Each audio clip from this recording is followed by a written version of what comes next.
Welcome to Leadership Luminaries Lounge with Kerry and Peggy O'Neill, a podcast about the connection of leadership, philosophy, practice, and impact on society.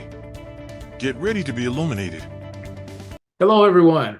Welcome to another episode of Leadership Luminaries Lounge with Peggy O'Neill and myself, Kerry Bass. And today we're going to have a conversation among ourselves about change management. And this is going to be just kind of one of our normal conversations about what we think and what we've experienced in our work with clients and organizations, and what we think that it might be useful for you to be able to know and to learn. So one of the things that I wanted to discuss with change management is from a leadership perspective. Change management is something that we all have to do, or it will happen to us because change happens. We can't avoid change. Change is probably the only constant that you find in organizations, is that something will change.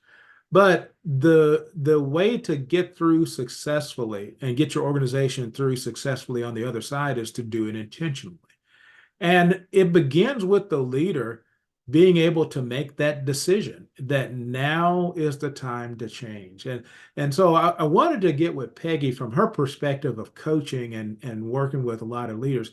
What did you see, and what is the difference maker in leaders being able to make that decision that now's the time to change and this is the direction that we need to start moving?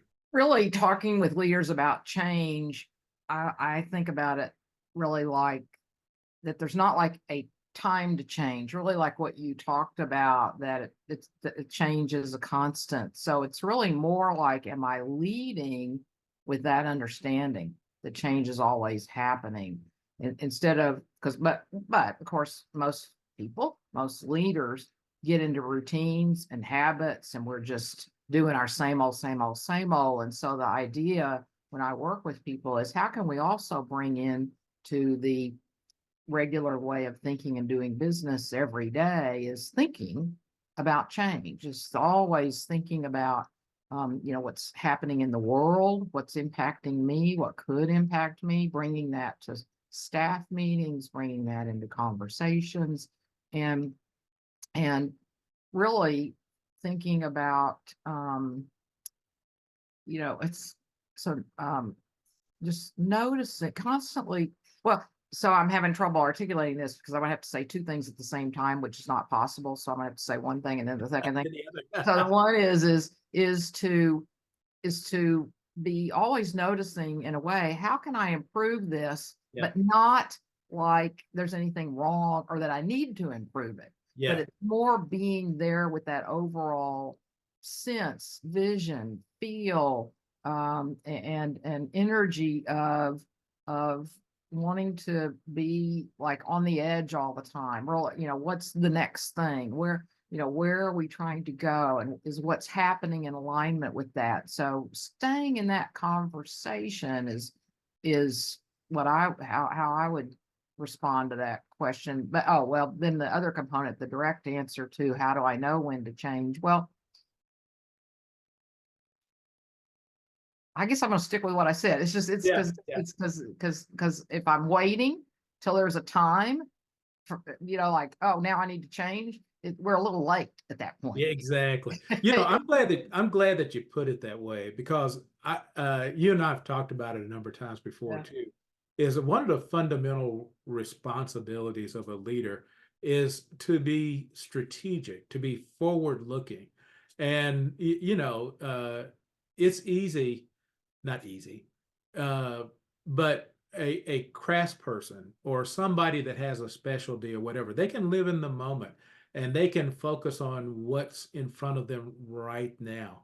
But if you have an organization to lead, you have a responsibility to go for beyond today and to think about tomorrow. And that requires you to be able to be aware of what's going on around you. What is competition doing? What is the world doing? What's happening in the economy?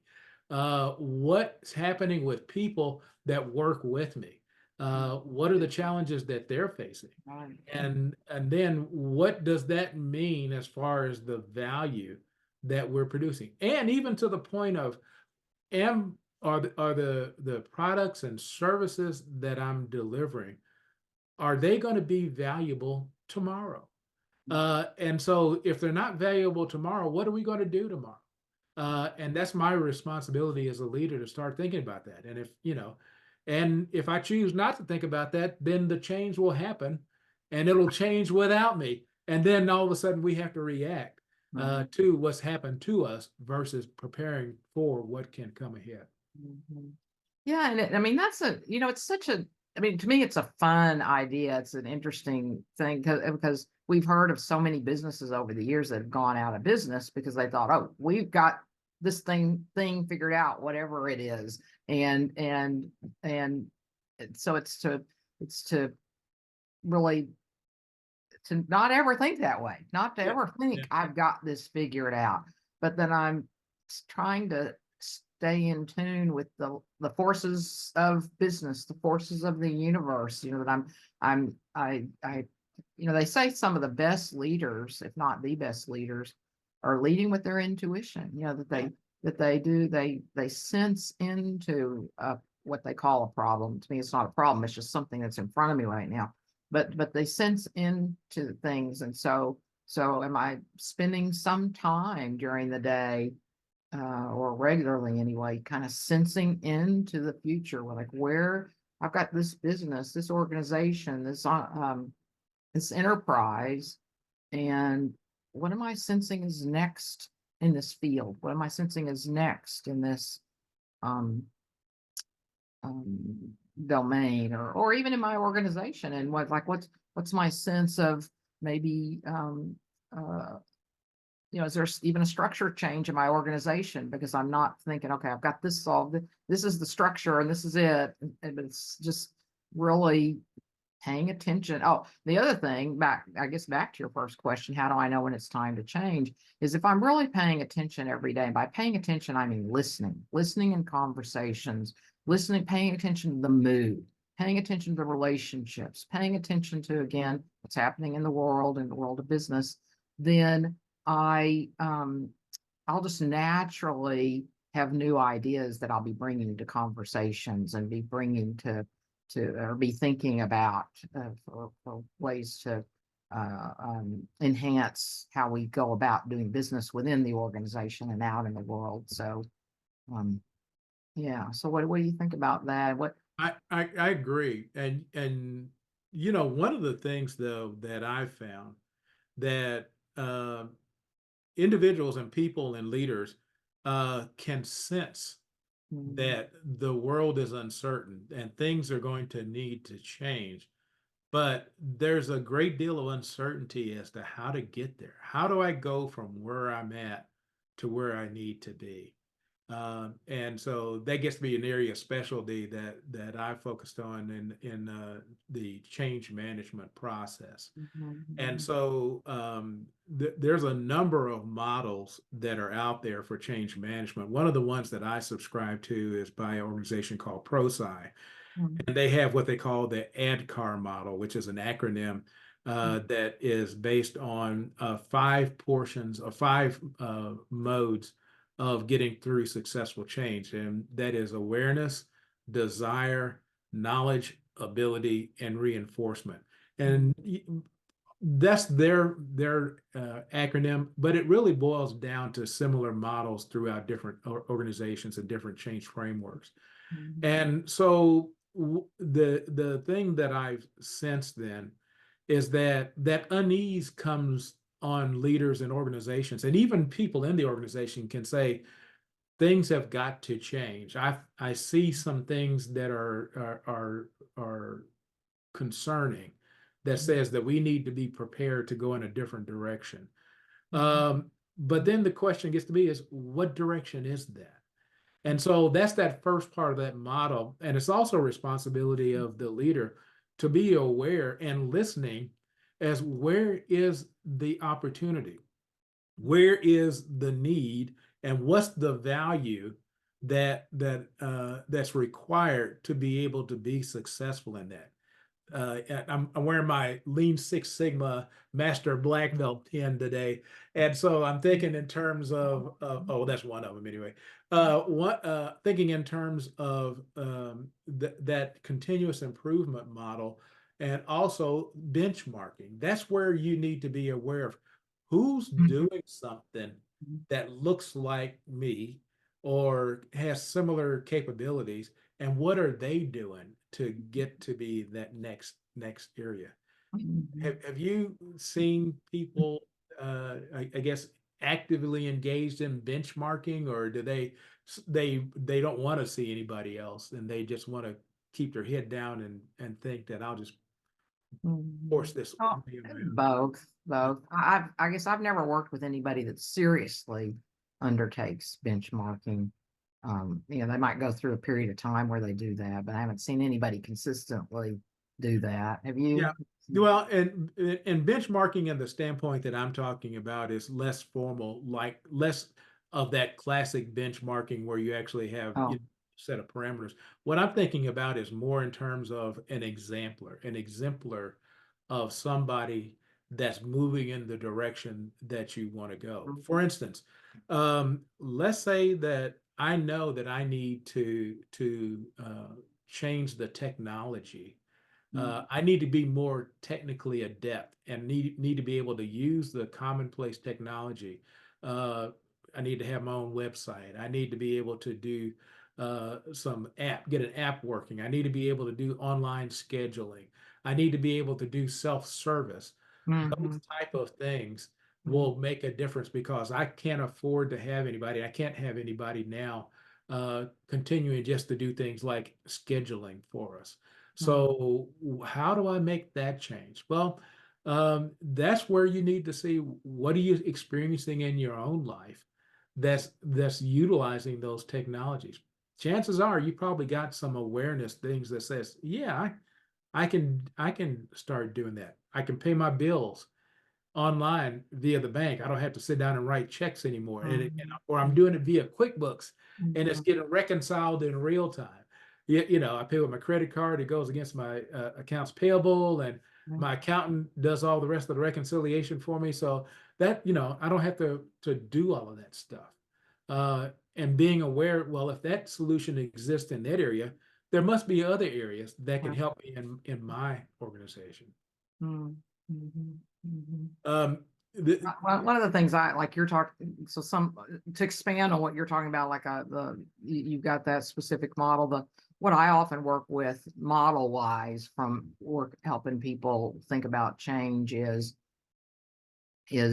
paying attention to part of what you were talking about, the how to think about things and approach things.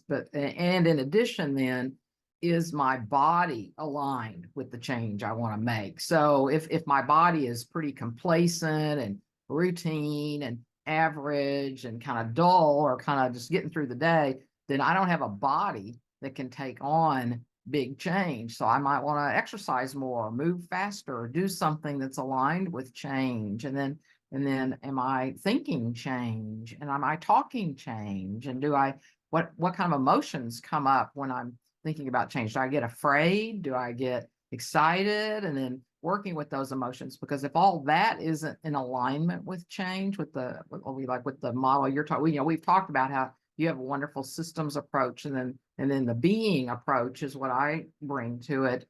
And so if my being doesn't align with all the actions and things and systems, then it's not going to work. I've got to have the being that can carry that out. And go ahead. I like that point that you make in there, and that you physically have to get ready to change it. So you actually have to start emulating that capability in every part of your life. Like am I being complacent in my my health and taking care of myself? Am I getting my exercise in? Am I ready to change my mind? Am I physically capable of taking on change? That's a really important aspect. And one of the things I noticed years ago, I hadn't thought about it till we were talking today, that that we can tell, that I really realized we can tell when change is happening when my conversations change. Yeah. Am I talking about different things? If I'm still talking about the same things, change is not happening. And if my coworkers are talking about the same thing, change is not happening. Right. So one of the ways to tell how we're doing with change, or if that's even on our radar, is what are we talking about? What are our conversations about? And that gets me that next area is that you got to want it. If you don't want to change, you can find all kind of reasons to not do it. But one thing, that's kind of self-delusional is because just because you don't want change to happen doesn't mean that change is going to stop. It's like time. Time is going to continue to move whether like gravity. Yeah. Like not liking change is like not liking gravity. Okay, that's good use. That's a good use of your energy and emotion to be upset about change. It was just like upset about gravity. That's pretty funny. But that desire to change, and again, that's another leader's responsibility, is that you got to want it yourself. And if you then are ready to want it yourself, you have to want it for the others that are engaged with you, and the others that are in your organization, and those that are around you, those that you're responsible for. Hey, I just thought of something I'd like to ask you. Sure. Yeah. So one of the things I also was learned over the years, I've been coaching a long time. You have to, excuse me, I seem to have a frog in my throat today. That, which was surprising to me when I first saw this years ago, is that often people that are in leadership positions, though, really don't want change, or they don't want to change themselves because everything they've done and known and been up to that point got them in that position. And so they're worried that if they change anything, then they won't be able to maintain or go higher, let's say, or go to the next level. So the higher up people got, the less they wanted to change because it's a riskier position. And especially if you're a CEO and you have a board to answer to, it's even riskier because you've got to keep the board happier. So I better not change. I better not risk things. So have you seen that? And so I want to acknowledge that for people, because that's a whole other conversation. How do we like you said, really want change when the tendency is the more I advance, the less I want to change, because then I'm afraid the house of cards will fall apart or something.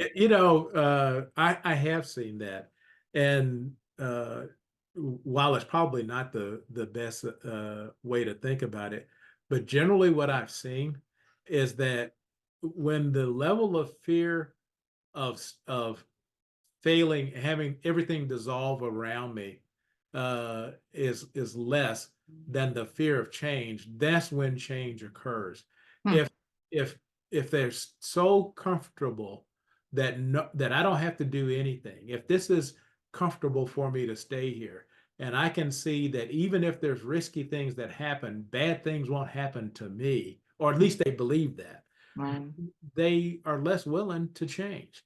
But if you have a vested interest in the longer term responsibility of the entire organization, all of the stakeholders, then you have a greater willingness to change. And even though it's scary and it's uncomfortable, but staying there and knowing that things are going to happen. It's kind of like and they used to talk about that old analogy back in the 80s when I first started getting involved in this area and this work, the burning platform. You remember that was what change was like, is that the platform is burning. You and it will be consumed. So your chances of survival depend on you escaping that platform. So you can sit around and wait, or you can see if the fire goes out or whatever, but chances are it will not. And so you have to deal with this crisis, which is one of the things I think that is also a good catalyst for change, is crisis. As long as things are going well, people don't feel the fire. Exactly. Yeah. Exactly. And that's when it's time to wake up. That's when we ought to, and that's when we ought to go, oh, there must be a fire around here because I don't feel a fire. I mean, it's Right, like, right. like, What happens if there is a fire here? right. Are all the Right. fire extinguishers in? And what happens if, the fire? And this is an opportunity too, because it dawned on me too. I worked with a client many years ago that really had an idea for the leadership in his organization. He wanted to get out of the daily management, and he had 3 strong people at the next level, if you will, but no one of them was really the right person to replace him. And so he really he didn't want to bring somebody from outside because of how that would impact the culture, because so many people have been there for so long, and it'd just be weird to bring somebody outside and really mess things up.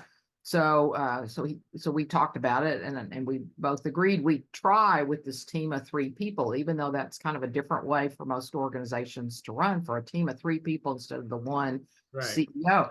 But, and this is where, tooting our, I mean, just, tooting, I'll go ahead and say tooting our horns. So I started to say that, but this is where coaching can be supportive, because what I told him is that, because my commitment was to him and to the organization, and I knew these people and I'd be coaching them too, was to say, and we'll know if it's not working and we can do something about it. And so I think that could help people risk too, if they've got a coach or a consultant or maybe a colleague that they really trust in the organization, that they can feel solid. Yeah, if something's not working, there's somebody there that can help me work through it, work around it, shift, whatever I need to do. So I think when people are thinking about change and risky and feeling risky, which it does to anybody, to really consider having somebody that they trust and believe in, that'll stand with them and is as committed as they are. They've got to carry it out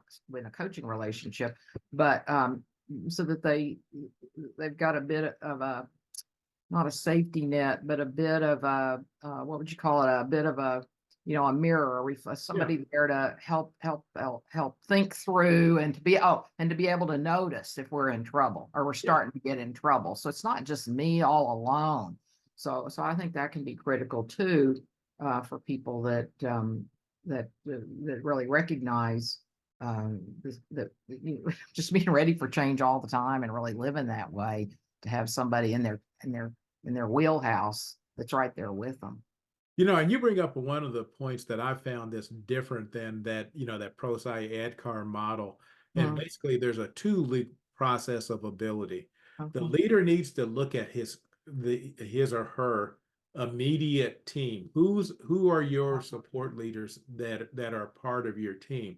And you have to define if they are able to make the change with you, and are they willing to make the change with you. And quite often that requires some additional help from the outside to be able to do a fair assessment of that, to be able to say, have I got the right folks? Good people, love them to death. We make a good team where we are. But where we're going, is this the right team to have? And so before the leader launches into that change, that leader needs to know that the people that are going to carry it out are capable and willing to get the organization to the other side. Because one of the things I have learned about change is that human beings won't stay in a state of change forever. The period of time varies depending on the organization and the type of things that you're doing, but they won't continue to stay in this flux period forever. As sooner or later, they will define a normal, whether that normal is halfway between what you should be doing and what you were doing, or somewhere in between, or all the way on the other side, or revert back to what they were doing because you never got them motivated enough to get out of there. They knew what worked in the past, so they went back to that. And in addition to the fact that humans won't stay in a state of change, is that if you don't succeed in the change, then it gets harder to make that change in the future. And then people get disheartened too. I mean, so it can really hurt. They get cynical and skeptical and disheartened if so the leaders have to be ready to carry it through, or or like in the example, of course, they were real successful. It worked out fine. But if it hadn't worked out, to be able to explain it and be honest, and here's why we're changing course, but we're still changing, but it's going to be a different course. We're not giving up, but we realize this course isn't the one. So we're going to switch courses instead of just giving up. Yeah. And, you know, and going back again to that ADKAR model, the next portion of that is the knowledge and the ability to get there. But that was that piece that you were bringing about, is that sometimes the knowledge is also a support system to be able to say, nobody knows for sure for my organization what it really takes to get all the way to the other side. There are some things that we can learn about change overall. We can learn about what happens in those new environments that seem similar to where I'm going to. What are the type of skills that my people need to know, that I need to have? How do I need to behave? What are the culture things that we need to address? But nobody knows that for sure. And so it pays to have a support system, a person that you can trust, that has your best interest at heart, personally, to be able to be with you, to help you be able to think through what is the thing, what are the skills, what are the things we need to do, and give me the courage to do them in a timely fashion to get there. And that gets us to the abilities portion, where you need to be able to either grow, buy, or attain those new skills and abilities somewhere. And so that gets to be that first part where you got your leadership team that you may need to change or train. The optimal thing is to let them be aware of the change, help them be able to confront it, reality, and then help them be able to see how they can get to the other side, to see themselves successful in that new future, and how that they're going to get their people and their part of the organization to that other side. Or you have to have a really, really hard time, and that may be the time that you got to say, you know, Kerry, love you to death, man, but I don't think that this new world is going to be the right way, the right place for you. So, you know, prove me wrong, or either let's start talking about how do you help me get the organization ready, and what do we need to get you for your next assignment so that you can continue to be you, be successful. Yeah. And that's a tough job, having those conversations about people, about, you know, I'm making a judgment on their capability, but it is a judgment. I am judging them, not necessarily as a person, but their ability to contribute to the organization. Well, of course, this is almost a whole other conversation, but if I'm really managing, leading people well, that I'm staying in regular communication with them about their abilities and our relationship, and where are we going and where are they going. And so if that conversation had to be had, it wouldn't be a real surprise. It would have been, there would have been some build up to it, or some sort of you know, it wouldn't just be a one-off conversation. There would be a way that the person wouldn't be surprised, because they. So. Well, yeah, and you're right on it. It's a failure of management to surprise your folks. You bet. Oh yeah. They should never be surprised about what you think. No. You know. And so when you get that ability, and then that's the last part, is that you gotta set the concrete. You gotta reinforce it. And so Constantly. you gotta keep doing and emulating the new world, so to speak. You can't go back and you know, you can honor the past, you can you know, mention the past, talk about where we come from, but you can't keep reliving it, and you can't go back to it. You know, so have you seen organizations and leaders that that they wallow, so to speak, and that's my derogatory term, wallow in the past? Boy, we used to do things this way, you know. So Yeah, not much, mainly because we're oriented to, if they're working with me, we're trying to do something about the future. So I rarely hear that sort of thing. You're a much better coach than that. Huh? All right, I appreciate that, Peggy. I didn't mean it that way. But no, I rarely hear that just because that's not what we're talking about. So I don't, it's just, this is, no. Well, what do you think about the time frame of change? What what's your feeling about it? Because I got my feeling. I want to So can you say more what I mean? like how long it should take, and and what kind of pace. Well, to me that'd depend on what it is. I understand, but what about kind of like the general pace of change? Well, I mean, one thing that one has to be careful of, I had it in my own experience years ago, when I was running a government agency, because I wanted to change things fast, and a lot of people were not happy. So I learned that, so it's and I'm kind of a, come on, let's make it happen now person. And so I have to really watch that. And so it's sort of a dance. It's keep it moving, keep it somewhat a quick pace, but then paying attention to how are people receiving that.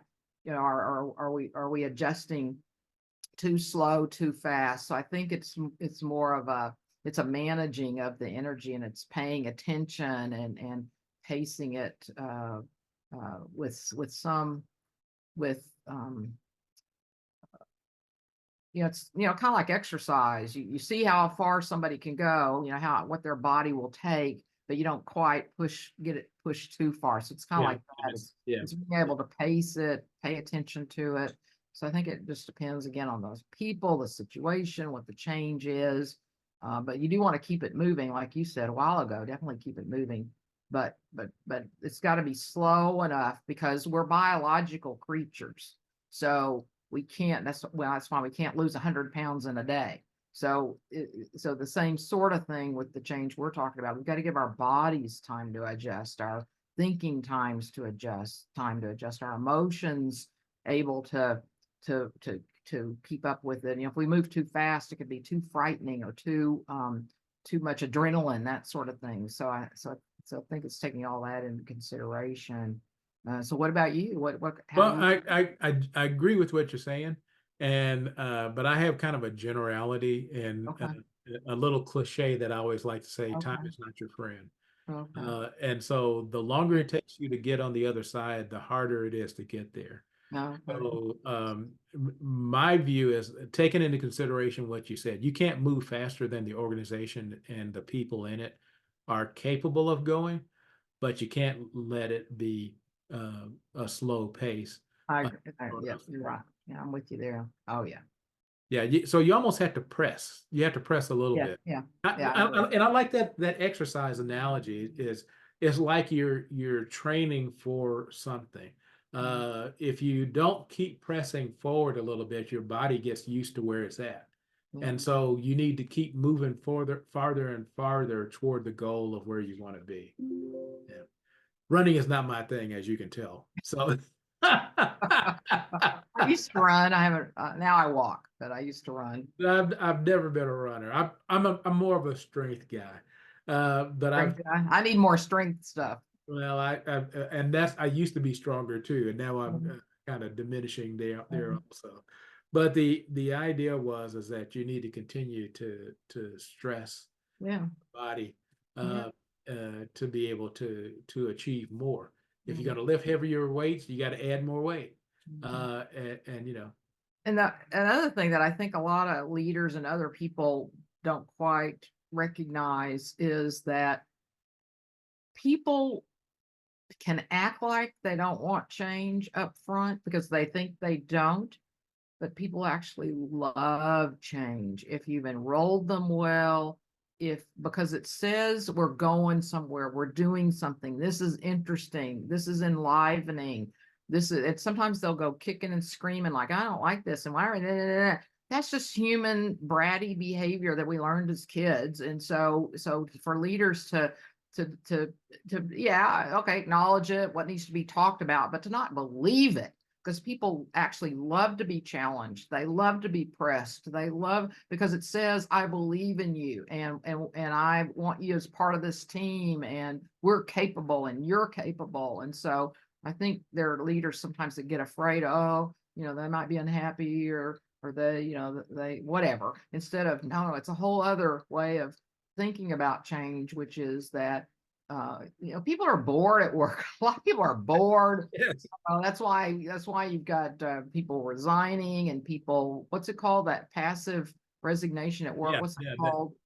quitting in place, yeah, or Quitting in place, whatever that is. That's part of it. They're bored, so, yeah. so you want to have something going on in the company that's keeping them energized and engaged and learning and alive, and then you'll keep them.